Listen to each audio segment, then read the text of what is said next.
Ever feel like you're missing, like, key pieces of the puzzle, when it comes to, like, global issues? Yeah. Well, today we're going deep into a report about the indigenous peoples of Japan, Okay. the Ainu and the Rikians, Interesting. and we're going to be unpacking their fight for rights and see how it stacks up against international standards. Our guide for this deep dive Yeah. is a 2024 report from the Indigenous Navigator project, Okay. spearheaded by Ainu scholar Dr. Kanako Uzawa, who worked alongside other experts to bring this to light. That's great. So what's really interesting about all this is that Japan is often portrayed as this like homogenous nation, Right. but there's this whole other story that we're Yeah. going to uncover. And right off the bat, the report points out that there's like this huge lack of solid data on so many aspects of indigenous life in Japan. Yeah, that's a big issue. That's a huge obstacle right there. And this is especially true for the Rikians, Yeah. which makes their struggle for recognition even more complicated. Yeah. It's going to be fascinating to dive into this. Yeah. So before we get into that, can you give us like a really quick overview of who the Ainu and the Rikians are and where they're located? Sure. So the Ainu, they're from the northernmost regions of Japan, Okay. mainly Hokkaido and parts of northern Honshu. Traditionally, they lived off the land, hunting, fishing, and gathering. But that changed drastically when the Japanese state incorporated Hokkaido in 1869. Now, the Rikians, Yeah. they come from the Ryukyu Islands, Okay. primarily what is now known as Okinawa Prefecture. Okay. And their history with the Japanese state hasn't exactly been smooth sailing. Not at all. The Ainu were forced to relocate and assimilate, and the Rikians faced the annexation of their kingdom and the abolishment of their monarchy by Japan in the late 19th century. Wow. It's just a stark reminder that even in a country like Japan, Yeah. which is often perceived as a model of unity, Right. that there are groups who have experienced a totally different reality. Absolutely. So let's dive into the heart of the issue here. Okay. Self-determination. Yeah. What does this report tell us about where Japan stands on recognizing this fundamental right for the Ainu and Ryukyuans? Well, this is where it gets really interesting. Yeah. Japan, on one hand, ratified international covenants, recognizing the right to self-determination back in 1979. Okay. They even voted in favor of the UN Declaration on the Rights of Indigenous Peoples in 2007. Right. So you'd think that's a pretty strong sign of support. It sounds promising, Right. but, reading through the report, there's this big contradiction. Yeah, there is. That's a bit- Despite these international agreements, Yeah. Japan hasn't actually put the right to self-determination into action. Right. They don't recognize what are called collective rights, Okay. which basically means they deny these groups the ability to govern their own affairs. That's a pretty significant gap It is. between words and actions. Huge gap. What reasons does Japan give for this stance? Well, they argue that recognizing collective rights and autonomy could threaten Japan's territorial integrity and sovereignty. Okay. They're particularly worried about any claims that could challenge their control over land and resources. So it sounds like they're walking a very delicate line Definitely. between upholding international commitments and safeguarding what they perceive as their national interests. Right. So the report talks about the Ainu Association of Hokkaido, the AH. Yes. What is their role in all of this? So the AAH is supposed to represent the Ainu people and advocate for their interests. Right. But there are a couple of things here. Yeah. First, it only covers those living in Hokkaido. Yeah. Second, it's a membership-based organization. Right. So this raises questions about how well they can actually represent the entire Ainu population, especially those who choose not to be members or live elsewhere. So it's like they're trying to address this issue of representation. Yeah. But the structure itself might be limiting how effective they can be. Yeah. The report also goes into some key court cases that shed light on the Ainu's struggle for their rights. Yes, it does. There's one landmark case, Yeah. the 1997 Nibutani Dam case. Right. In this case, the court acknowledged the Ainu as indigenous, They did. and they recognized their right to a distinct culture. Mm-hmm. But here's the catch. Yeah, what's the catch? They built this dam without any consultation with the Ainu community. Yeah, so they recognized their indigenous status, but they didn't protect their right to be involved in decisions that would directly affect their lives. Exactly. Huge oversight. It violates the principle of free, prior, and informed consent, which is a cornerstone of indigenous rights globally. Huge violation. It's like one step forward, two steps back. Is this something that we see repeated? Unfortunately, yes. We see it with the Biratory Dam. Okay. And even though there were consultations, they were still limited. Okay. And then there's the issue of like selecting a site for nuclear waste disposal, Right. where the Ainu were completely left out. So it seems like Japan might be ticking the boxes on paper They are. when it comes to indigenous rights, but failing to actually uphold them in practice. They are. It's a worrying disconnect for sure. And it's not just the Ainu who are facing these challenges. No, it's not. The Ryukyuans are in a similar boat, or even more precarious. Yeah. The Japanese government doesn't even recognize them as indigenous. Wow. And that's despite recommendations from the UN. That's a major obstacle right from the start for them. Huge obstacle. Does this lack of recognition impact their ability to exercise rights like free, prior, and informed consent? Totally. It undermines their claims on every level. It's like they're trying to build a house without a foundation. Yeah. It's just not going to work. Yeah, it's like they're stuck. Yeah. Unable to move forward because their very identity is being questioned. Exactly. The report goes into detail about the Ryukyuans' struggle for recognition. It does. And their campaign against the U.S. military presence in Okinawa is a big part of that.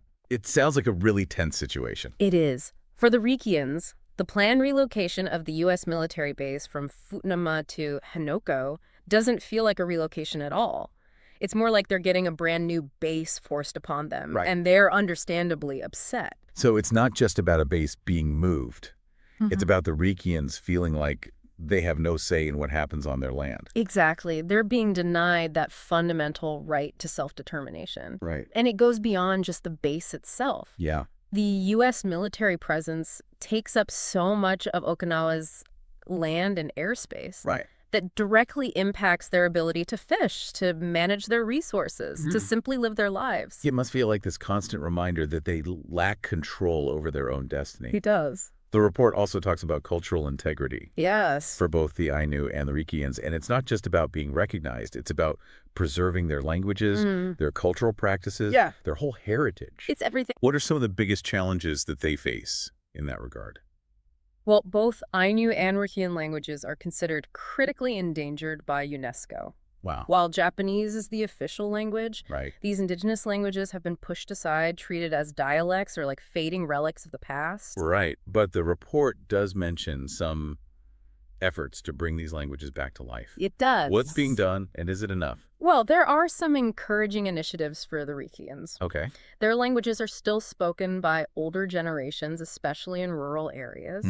And there's a growing movement to revive them through language courses, dictionaries, even using modern learning methods. That's got to be encouraging for them to see their language being embraced by younger generations. It is. What about the Ainu language? It's a tougher battle, to be honest. Yeah. It's not the primary language spoken in most Ainu homes anymore. Okay. But there are groups working to reintroduce it into daily life, encouraging families to speak it at home.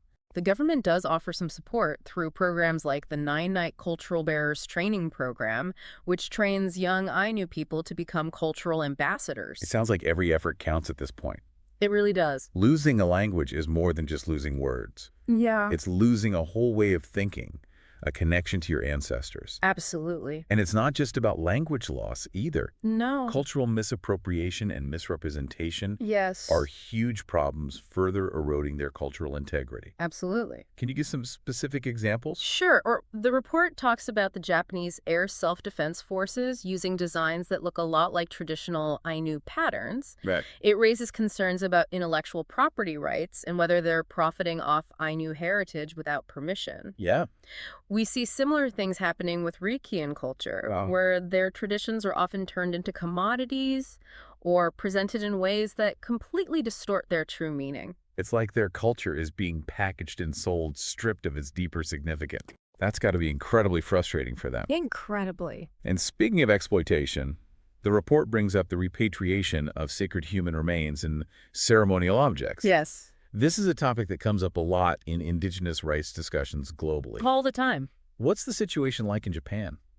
Complex. It really highlights the legacy of colonialism. For the Ainu repatriating ancestral remains is possible, Okay. but it's a slow bureaucratic process. Okay. And when it comes to ceremonial objects, there's no system in place at all. So even in death, They're denied full control over their own cultural heritage. Exactly. What about the Reikians? Are they facing similar challenges? Their situation is even more difficult because they're not even recognized as indigenous. Right. That means they have very little legal recourse when it comes to repatriation. Yeah. The report talks about the case of Kyoto University, Okay. which has been refusing to return Reikian ancestral remains for years despite repeated requests and even court cases. It's a blatant disregard for their rights and their beliefs. It is. It's like they're being told their history doesn't matter. Yeah. But there was a recent court case, the Osaka High Court case, Right. where something interesting happened. Yes, there was. The judges ultimately ruled against the return of the remains, Right. but they referred to the Reikians as indigenous peoples. They did. It's the first time a Japanese court has ever done that. Wow, that's a pretty big deal. It is. Even if the outcome of the case wasn't what they hoped for. Yeah. Could this be a turning point in their fight for recognition? Potentially. It's Oh. definitely something to watch closely. Yeah. This acknowledgement, even in this context, might open up some new legal pathways for the Reikians to assert their rights. Let's hope so. Yeah. Now, shifting gears a bit, let's talk about land territory and resources. Okay. This is such a crucial element of indigenous rights. It is. The right to their ancestral lands and the ability to manage their own resources. Absolutely. What does the report say about this? Not a positive picture, unfortunately.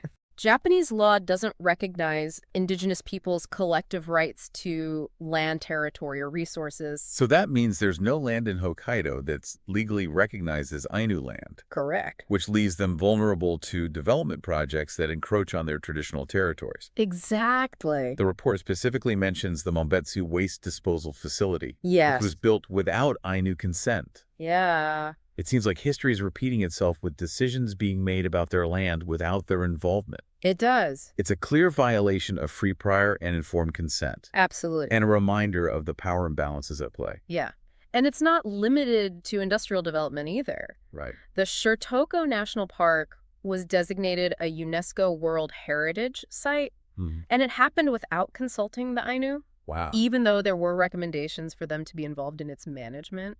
So even when it comes to something like conservation, Yeah, they're still being sidelined. they are. It's like they're excluded from any decision that affects their ancestral lands. Yeah, it's a really important point. And for the Ryukyuans, the issue of land and resources is directly tied to the militarization of their territories.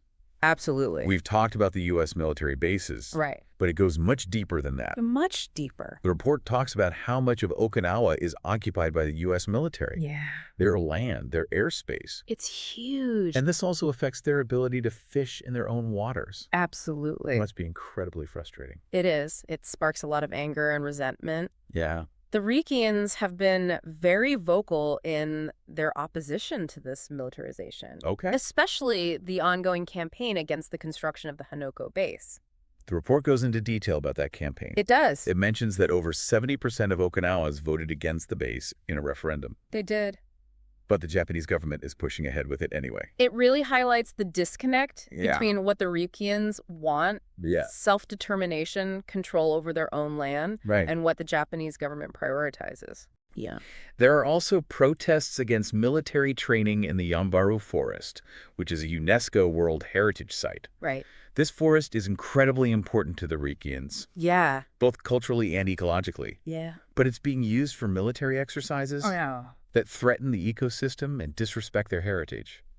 It's like a textbook case of indigenous rights clashing with state interests. Yeah. And the Ryukyuans are caught in the middle, They are. and sadly, their voices are often ignored. Often. The Supreme Court recently upheld a ruling against Okinawa Yes. in the Hanoko base case. It was a big setback for them. Yeah, but they're not giving up. No, they're not. Governor Denny Tamaki has even taken their case to the UN Human Rights Council. It shows just how determined they are Yeah, to hold the Japanese government accountable. it's a reminder that this isn't just a local issue. It has implications that reach far beyond Japan's borders. Absolutely. Speaking of broader implications. The report also delves into the fundamental rights and freedoms of the Ainu and the Reikians. It does. And this is where the human cost of discrimination and marginalization becomes really clear. Yeah.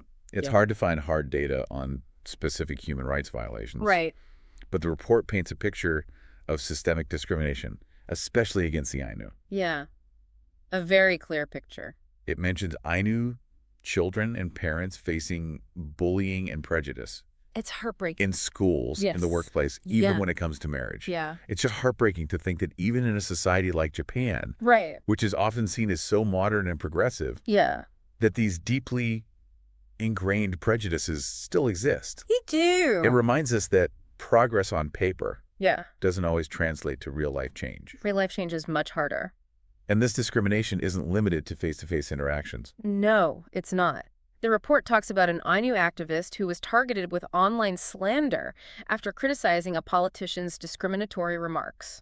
It shows how hate speech and online harassment are used to silence those who speak out against injustice. Exactly. And it creates a chilling effect, Yeah. making people afraid to raise their voices Right. for fear of being attacked. It's a very effective tactic, unfortunately. And that climate of fear further marginalizes these communities. Yes. It makes it even harder for them to fight for their rights. Absolutely. The Ryukyuans face similar challenges, They do. especially those who are actively protesting against the U.S. military presence. Yeah. The report mentions degrading treatment and hate speech directed at them, especially during protests. It's like any form of dissent is met with hostility Right. and attempts to discredit their concerns. It's a tactic that's all too familiar when indigenous groups challenge the status quo and demand that their rights be respected. It is. The report brings up the case of Hiroji Yamashiro, Yes. an activist who was campaigning against the Hanoko base. Right. He was arrested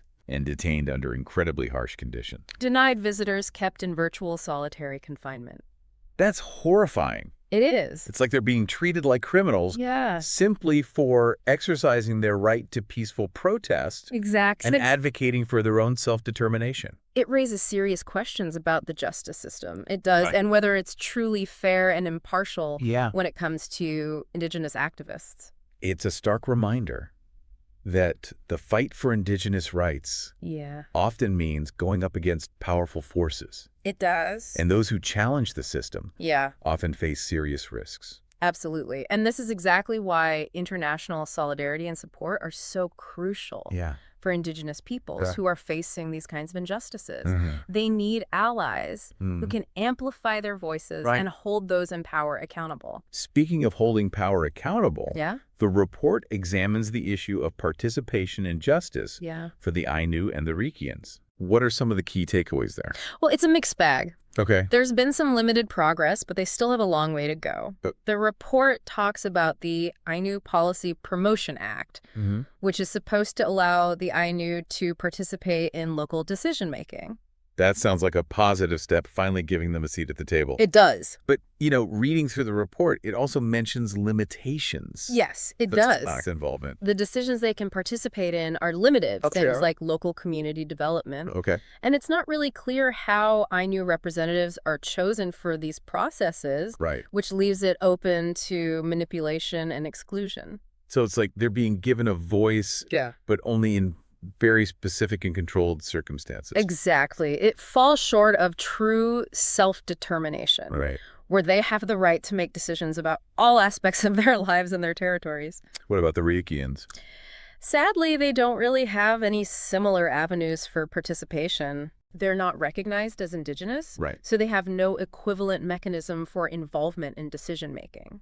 It's like they're treated like any other Japanese citizen, Exactly. which completely ignores their unique history, Yeah. their culture, Yeah. and their claims to self-determination. Absolutely. It's just another example of how that lack of recognition undermines their rights at every turn. At every turn. And that marginalization extends to the legal system as well. It does. The report points out the lack of access to translation into Indigenous languages in legal proceedings, Yes. which makes it incredibly difficult for them to navigate the complexities of the justice system Yeah. and ensure that their voices are heard. Absolutely. It creates this uneven playing field where they're already disadvantaged Right. by systemic discrimination. Yes. And then they face these additional hurdles Right. because of language barriers. Yeah. It's a recipe for injustice. Are there any bright spots?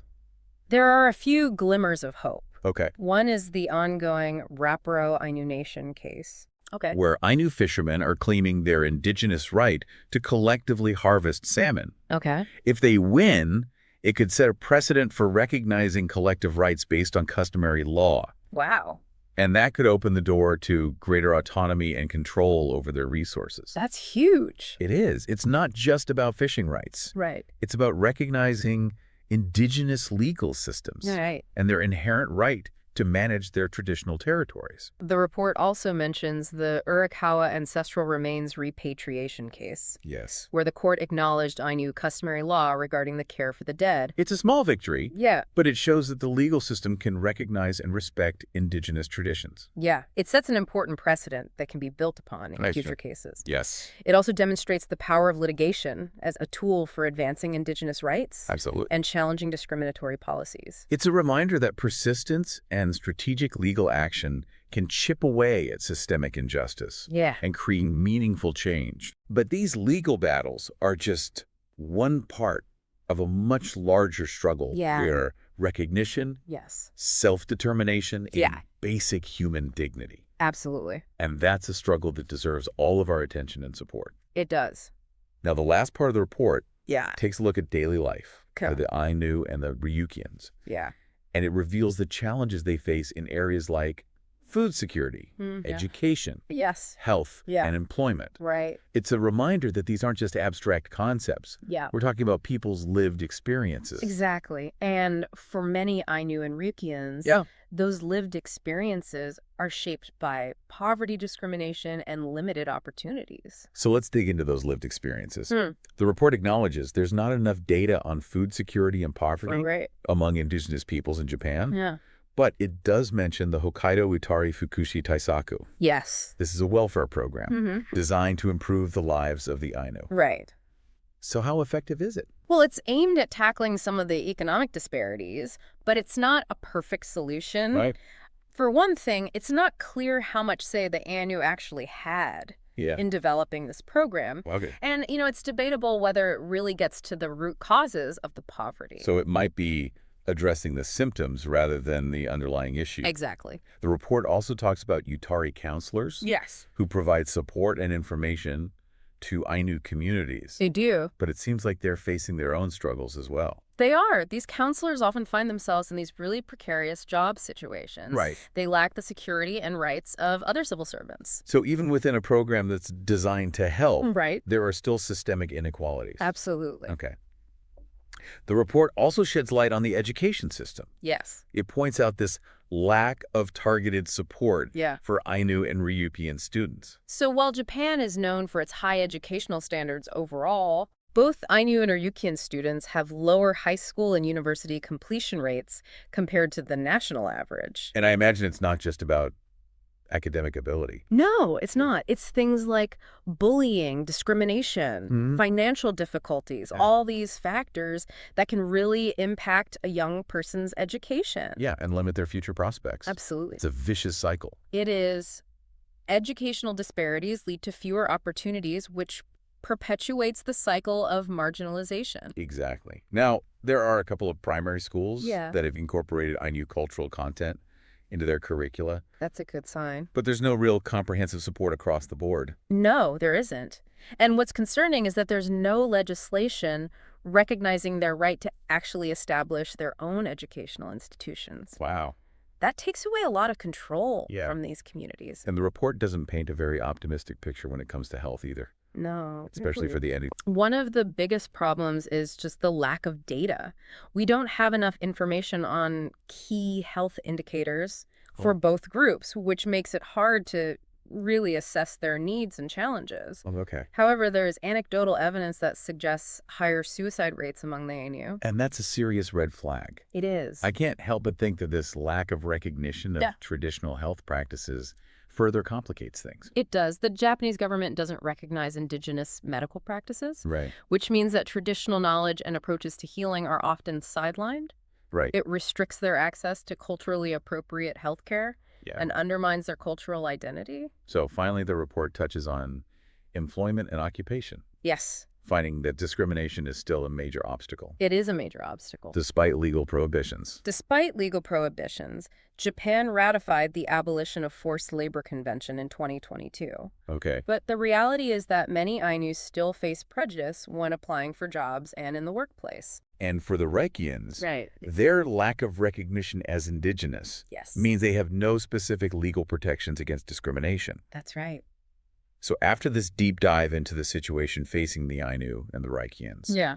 what's the main takeaway? Well, the report makes it very clear that while Japan has taken some steps, the Ainu and Reikians are far from achieving true equality. Right. Their struggle for recognition, self-determination, basic human rights, it's ongoing. It's a stark reminder that even in a country like Japan, Yeah. which is often seen as a model of progress, I know. indigenous peoples can be rendered invisible. Yes, their rights are ignored and their voices are silenced. What I find particularly striking is how this situation Yeah, echoes the struggles of indigenous peoples around the world. absolutely. You know, this land dispossession, Mm-hmm. cultural assimilation, Yeah. the fight for self-determination. It's a global issue. Yeah. And it demands our attention. Absolutely. So if this deep dive has sparked your interest, I urge you to learn more about the Ainu and the Reikians. Please do.